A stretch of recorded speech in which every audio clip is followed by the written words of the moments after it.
آج میں تمہیں عورتوں کی 5 ایسی خوبیاں بتاؤں گا کہ یہ 5 خوبیاں رکھنے والی عورتیں جس گھر میں بھی چلی جائیں، یہ 5 خوبیاں رکھنے والی عورت جس گھر میں بھی چلی جائے، قسم خدا کی جہنم نما گھر کو بھی جنت کے باغوں میں سے باغ بنا دیتی ہے۔ یہ 5 خوبیاں رکھنے والی عورت جس گھر میں چلی جائے، غریب گھر کو امیر بنا دیتی ہے، غربت کے جنازے اٹھتے نظر آتے ہیں، امیری عروج پر نظر آتی ہے، رزق کی بارش برستی نظر آتی ہے۔ حضرت سیدنا عیسیٰ علیہ السلام کے دور کا ایک واقعہ ہے۔ لکھنے والے لکھتے ہیں کہ حضرت سیدنا عیسیٰ علیہ السلام آپ کے ہی لمبے سفر کو جا رہے تھے۔ جاتے جاتے آپ کا گزر ایک ایسے گھر کے قریب سے ہوا جس کے اوپر رحمت کی بارش برس رہی تھی۔ حضرت عیسیٰ علیہ السلام نے اپنی ان آنکھوں سے اس گھر کے اوپر سے رحمت کی بارش برستے ہوئے دیکھا۔ حضرت عیسیٰ علیہ السلام نے اپنا رخ اسی گھر کی طرف کیا جس گھر کے اوپر رحمت کی بارش برس رہی تھی۔ چھم چھم رحمت برس رہی تھی۔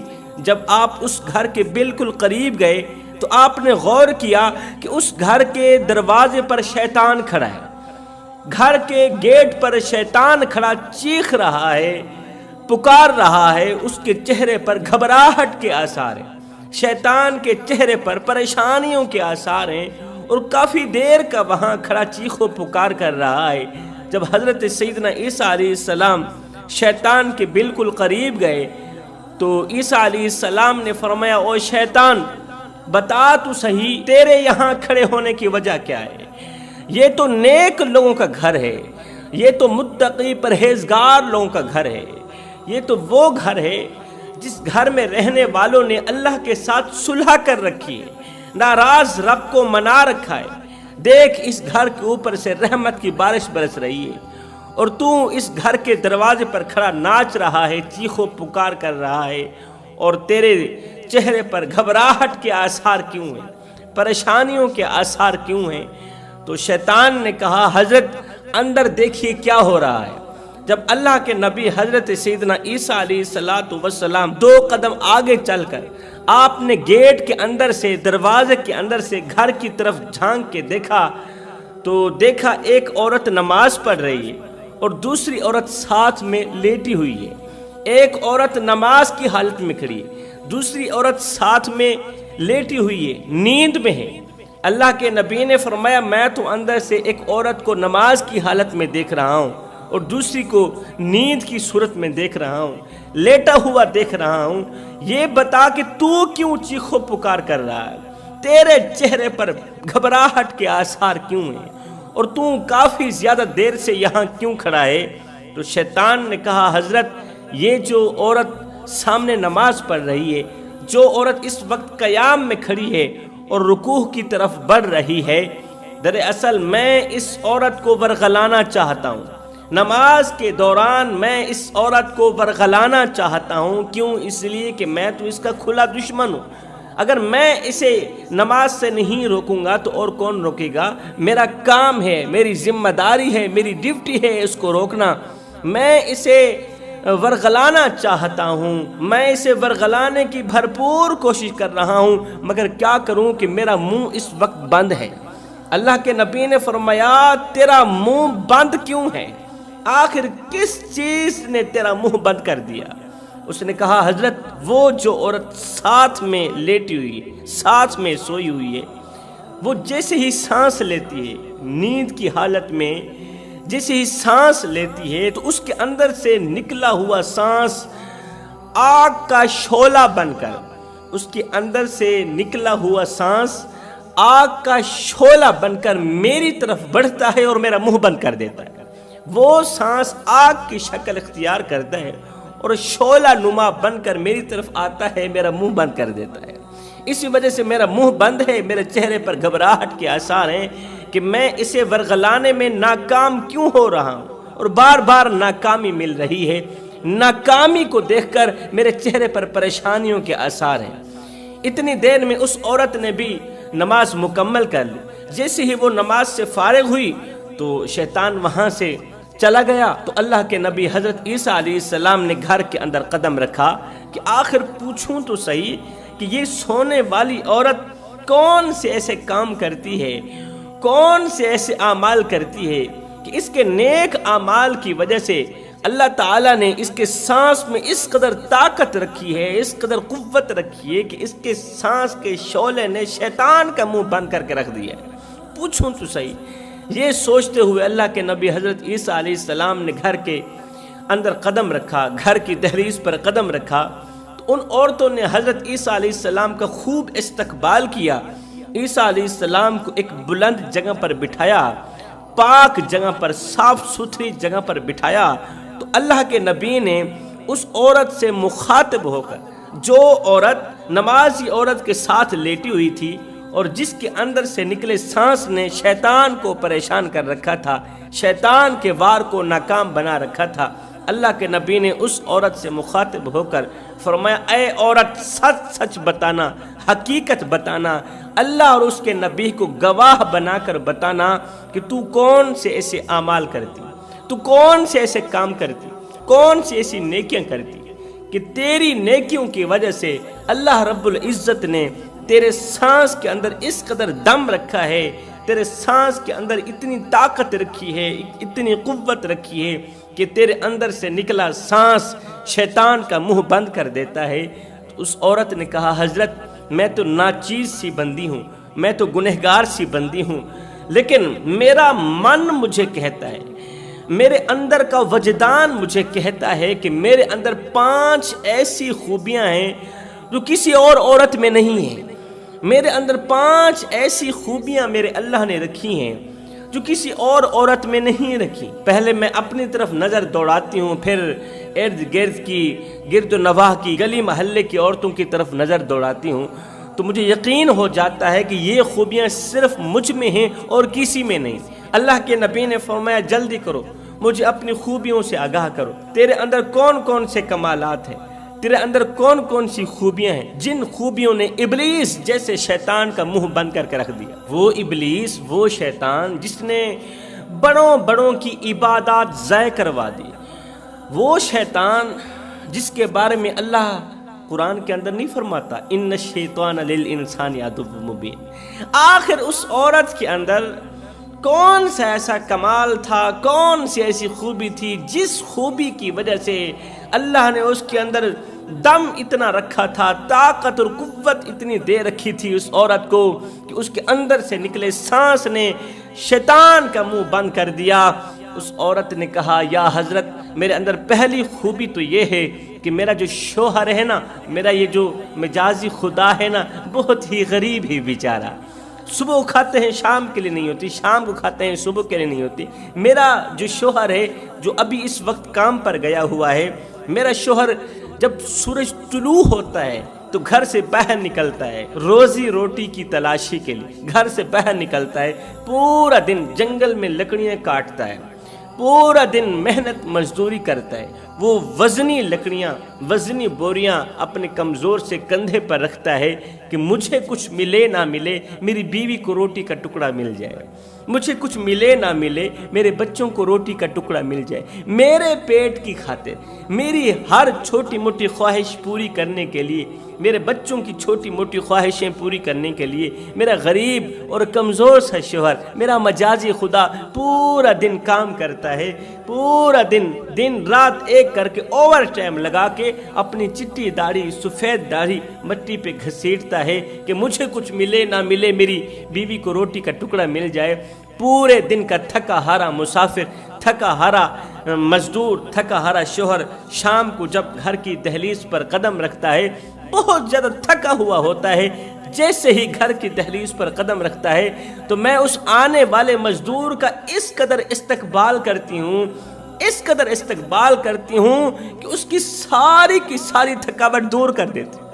میرا وہ استقبال، اس گھڑی میں، اس لمحے میں میرا مسکرانا، میرا اس سے کلام کرنا، اس سے محبت بانٹنا، اس سے پیار بانٹنا، اس سے اس کا حال چال پوچھنا کہ میرے سرتاج آج کا دن کیسے گزرا، اس طرح کا اس سے کلام کرتی ہوں کہ اس کی ساری تھکاوٹ دور کر دیتی ہوں، اس طرح کی محبت بھری باتیں کرتی ہوں کہ دوسرے دن کی مزدوری کے لیے اس کے اندر جان ڈال دیتی ہوں، اس کے اندر طاقت اور قوت ڈال دیتی ہوں، اور یہ میں اس پر احسان نہیں کرتی بلکہ یہ اس کا حق ہے، اور اس کا حق ادا کرنا میرے اوپر فرض ہے۔ جب وہ صبح سویرے محنت مزدوری کے لیے، حلال روزی روٹی کے لیے گھر سے باہر نکلتا ہے تو میں ڈھیروں دعاؤں اور نیک تمناؤں کے ساتھ اپنے شوہر کو گھر سے رخصت کرتی ہوں، پھر پورا دن، سارا دن اس کی حفاظت کے لیے دعائیں مانگتی رہتی ہوں کہ اللہ میرے شوہر کو اپنی حفظ و امان میں رکھنا۔ دوسری خوبی، میں باہر والی دوسری عورتوں کے سامنے اپنے شوہر کی خامیوں پر پردے دے کے خوبیاں بیان کرتی رہتی ہوں کہ میرے شوہر کے اندر یہ خوبی بھی ہے، یہ خوبی بھی ہے، ان کمالات سے میرے اللہ نے میرے شوہر کو نواز رکھا ہے۔ مطلب میں غیبت نہیں کرتی، شوہر کی چغلی نہیں کرتی، میں غیبت بھی نہیں کرتی اور شوہر کی چغلی بھی نہیں کرتی۔ ایک عورت شیخ صاحب کے پاس گئی، کہا حضرت میں ایک سوال پوچھنا چاہتی ہوں مگر پوچھ نہیں پاتی اس لیے کہ مجھے حیا آتی ہے۔ شیخ صاحب نے فرمایا کہ شرعی مسئلہ پوچھنے سے حیا نہ کیا کرو، حیا مت کرو، سوال کرو میں تمہیں اس کا جواب دوں، مسئلہ بیان کرو میں تمہارے مسئلے کا حل کروں۔ اس عورت نے کہا حضرت میرے گھر کے سامنے گلی سے ایک دودھ بیچنے والا روزانہ میری گلی کے سامنے سے گزرتا تھا، ایک دن میں نے اس دودھ بیچنے والے کا چہرہ دیکھا تو مجھے اس سے محبت ہو گئی۔ اللہ اکبر، اس کا چہرہ اس قدر حسین و جمیل تھا، خوبصورت تھا، وہ دودھ بیچتا تھا۔ ایک دن میں نے اپنے دروازے کے بالکل سامنے اس کو روکا، میں نے کہا کہ مجھے تھوڑا سا دودھ چاہیے اور اگر ہو سکے تو یہ دودھ میرے گھر کے اندر رکھ دے۔ میں اسے اپنے گھر لے کے آئی، پھر میں زبردستی سے اسے کمرے کے اندر لے کے گئی، میں نے اس سے گناہ کروایا، گناہ کے بعد مجھے حمل ہو گیا، 8 ماہ بچہ میرے پیٹ میں رہا، 8 ماہ کے بعد 9ویں مہینے موت کی سی اذیت پا کر میں نے بچے کو جنم دیا، اور جنم دیتے ہی شکم سے گود میں لے کے آتے ہی اسے جان سے مار دیا، اس کا گلا دبا دیا۔ مجھ سے 2 گناہ سرزد ہوئے، ایک تو میں نے گناہ کروایا، دوسرا میں نے معصوم سے بچے کی جان لے لی، معصوم بچے کی قاتلہ ہوں، بتاؤ میری بخشش ہو جائے گی؟ یہ سن کر شیخ نے بھری مجلس میں کہا لوگو تم کیا سمجھتے ہو یہ کتنا بڑا گناہ ہوگا؟ اس نے گناہ کروایا، پھر حمل ہوا، حمل کے بعد پھر بچہ پیدا ہوا تو اس بدبخت عورت نے بچے کو ختم کر دیا، جان سے مار دیا، بتاؤ اس نے کتنا بڑا گناہ کیا ہے؟ لوگوں نے کہا اوہو یہ تو بہت بڑا گناہ، بہت بڑا گناہ۔ شیخ صاحب نے فرمایا یہ تو کچھ بھی نہیں ہے، یہ جو تم غیبت کرتے ہو نا، یہ جو تم چغلی کرتے ہو، چغلی والا گناہ زنا جیسے گناہ سے کہیں زیادہ آگے ہے۔ اللہ، چغلی والا جو گناہ ہے نا، زنا جیسا گناہ اس کے سامنے کچھ بھی نہیں ہے، یہ زنا سے بڑھ کر ہے۔ چغلی والا گناہ، غیبت کرنے والا گناہ زنا سے بڑھ کر ہے۔ فرمایا زنا کرنے والا شخص اگر توبہ کرے تو اللہ تعالیٰ اس کی توبہ قبول فرما لیتا ہے، اللہ تعالیٰ اس کے پچھلے تمام گناہوں کو مٹا بھی دیتا ہے۔ اور چغلی کرنے والا شخص اگر توبہ کرے، غیبت کرنے والا شخص اگر توبہ کرے تو اس وقت تک اللہ اس کی توبہ قبول نہیں فرمائے گا جب تک وہ شخص اسے معاف نہیں کرتا جس کی اس نے چغلی کی، جس کی اس نے غیبت کی۔ تو پھر بتاؤ بڑا گناہ کون سا ہوا، چغلی کا ہوا یا زنا کا ہوا؟ فرمایا چغلی سے بچا کرو، غیبت سے بچا کرو، غیبت کر کے ایک دوسری پارٹیوں کو آپس میں لڑانا، پھر ان کے تماشے دیکھتے رہنا، وہاں کی سن کر یہاں لگانا، یہاں کی سن کر وہاں لگانا، پھر دونوں بھائیوں کو آپس میں لڑانا، ماں بیٹے کو آپس میں لڑانا، باپ بیٹے کو آپس میں لڑانا، پھر انہیں ہمیشہ کے لیے جدا کر کے رکھ دینا، یہ تمہیں زیب نہیں دیتا، یہ بہت بڑا گناہ ہے۔ تو اس عورت نے کہا حضرت میں شوہر کے خلاف چغلی نہیں کرتی، غیبت نہیں کرتی، شوہر کی خامیوں پر پردے دے کے خوبیاں بیان کرتی رہتی۔ حضرت میری تیسری خوبی، میں جھوٹ سے سخت نفرت کرتی ہوں، کیونکہ مجھے پتہ ہے جھوٹ بولنے والے شخص پر اللہ اور اس کے رسول کی لعنت پڑتی ہے، اللہ بھی لعنت کرتا ہے، اس کا رسول بھی لعنت کرتا ہے۔ میں جھوٹ سے سخت نفرت کرتی ہوں۔ یہاں پر مجھے ایک سبق آموز واقعہ یاد آ گیا۔ جھوٹ کا انجام، جھوٹ بولنے والے شخص جھوٹ بولنے والی عورتیں، جھوٹ بولنے والے مرد، یہ چھوٹا سا سبق آموز اور عبرتناک واقعہ غیرت کے کانوں سے سنیں۔ مروان کا دربار لگا ہوا ہے۔ مروان کے دربار میں ایک عورت آئی، رو کر کہنے لگی حضرت مجھ پر ظلم کیا گیا۔ مروان کے دربار میں ایک عورت آئی، کہنے لگی مجھ پر ظلم کیا گیا ہے، میرا حق مارا گیا، میرا حق دبوچا گیا۔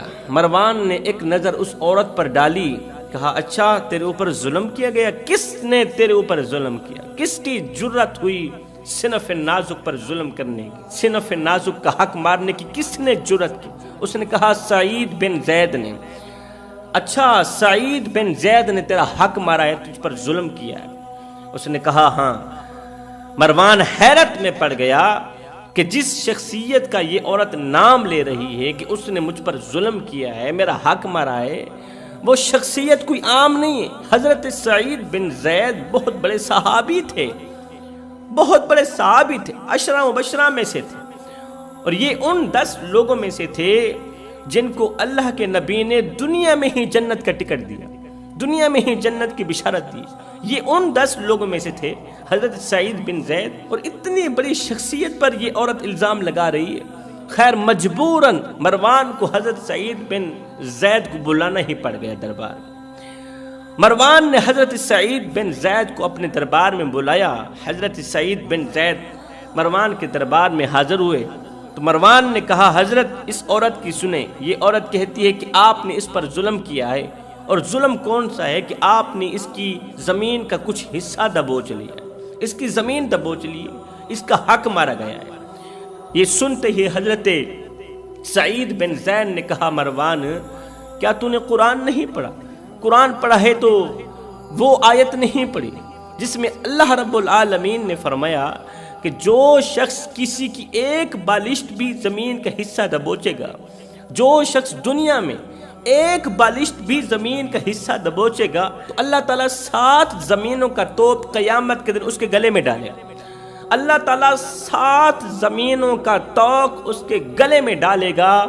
جو شخص دنیا میں ایک بالشت بھی اگر کسی کی زمین دبوچے کا اپنی طرف لائے گا، کسی پر ظلم کر کے، کسی کا حق مار کے اگر ایک بالشت زمین پر بھی قبضہ کرو گے تو قیامت کے دن 7 زمینوں کا توق تمہارے گلے میں ڈال کے تمہیں ذلیل و خوار کر دیا جائے گا۔ یہ سنتے ہی اللہ اکبر، مروان نے کہا توبہ توبہ استغفر اللہ استغفار۔ اس کا مطلب اس عورت نے آپ پر تہمت لگائی، اس عورت نے آپ پر الزام لگایا۔ اس کے بعد حضرت سعید بن زید نے دونوں ہاتھ اٹھائے، سب کو گواہ بنا کر کہا، مروان کو بھی گواہ بنا کر کہا یا باری تعالیٰ ان تمام لوگوں کی موجودگی میں علل اعلان کہنا چاہتا ہوں اگر میں جھوٹا ہوں تو تو ابھی اور اسی وقت مجھے اندھا کر دے، اور اگر یہ عورت جھوٹی ہے، اگر اس عورت نے جھوٹ بولا ہے تو ابھی اور اسی وقت اس عورت کو اندھا کر کے اسے جہان کے سامنے عبرت کا نشانہ بنا، پورے دربار کے سامنے اسے عبرت کا نشانہ بنا۔ مروان کہتا ہے حضرت سعید بن زید کے منہ سے ابھی یہ جملے ختم نہیں ہوئے تھے، حضرت سعید بن زید کی دعا ابھی تک ختم نہیں ہوئی تھی کہ میں نے اس عورت کو اپنی ان آنکھوں سے نابینا ہوتے دیکھا۔ اس کی بینائی چلی گئی، اس کی بینائی جاتی رہی، عورت ٹٹولنے لگی، ادھر کو بھاگتی، اٹھتی ہے بیٹھتی ہے، ہائے میری بینائی کہاں چلی گئی، ہائے میری بینائی کہاں چلی گئی۔ اللہ اکبر۔ کہتے ہیں عورت نے اپنی زمین کے اندر بہت بڑا کنواں کھدوا رکھا تھا، جب یہ نابینا ہوئی، اس کی بینائی اس سے دور ہو گئی تو لکھنے والے لکھتے ہیں کہ یہ عورت اپنے کنویں کے اندر ہی جا گری، ٹٹولتے اپنے کنویں کے اندر ہی جا گری، اور وہی کنواں اس کی قبر بن گیا۔ لوگوں نے اس کا جنازہ پڑھنا بھی گوارا نہ کیا، لوگوں نے اس کی قبر کھودنی بھی گوارا نہ کی، لوگ اس سے اس قدر سخت نفرت کرنے لگے کہ اس نے جھوٹ بول کر، اس نے غیبت اور چغلی کر کے ایک صحابی رسول پر اس نے تہمت لگائی، الزام لگایا۔ اب مجھے بتاؤ اس عورت کا ستیہ ناش کس نے کیا؟ کیا صحابی رسول کی بد دعا نے کیا؟ نہیں، اس کے جھوٹ نے کیا، غیبت نے کیا، تہمت نے کی۔ تہمت، غیبت اور چغلی انسان کا ستیہ ناش کر کے رکھ دیتی ہے، انسان کا منہ بگاڑ کے رکھ دیتی ہے، انسان کو لوگوں کے سامنے عبرت کا نشانہ بنا کے رکھ دیتی ہے۔ تو اس عورت نے کہا حضرت میں جھوٹ سے سخت نفرت کرتی ہوں، شوہر کے سامنے اور باقی بھی لوگوں کے سامنے جھوٹ نہیں بولتی. اور عورتوں میں جھوٹ کا نہ بولنا یہ بہت بڑا کمال ہے. یہ عورت کے اندر بہت بڑی خوبی ہے اگر عورت جھوٹ نہیں بولتی تو چوتھی خوبی یہ ہے کہ جب نماز کا وقت آتا ہے تو تنور کے اندر روٹی کیوں نہ جلتی جل جائے فوراً ہی مصلی بچھا کے اللہ کے حضور کھڑی ہو جاتی. میرے اندر کی تیسری خوبی، میں شوہر کے احسانات کی فراموش نہیں ہوں، میں اللہ کے احسانات کی فراموش بھی نہیں ہوں، شوہر کے تمام احسانات کی بھی شکر گزار ہوں اور اللہ رب العزت کی تمام نعمتوں کی بھی شکر گزاری کرتی ہوں. بس ان چند خوبیوں کی وجہ سے میرے گھر کے اوپر ہر وقت رحمت کی بارش برستی ہی رہتی ہے.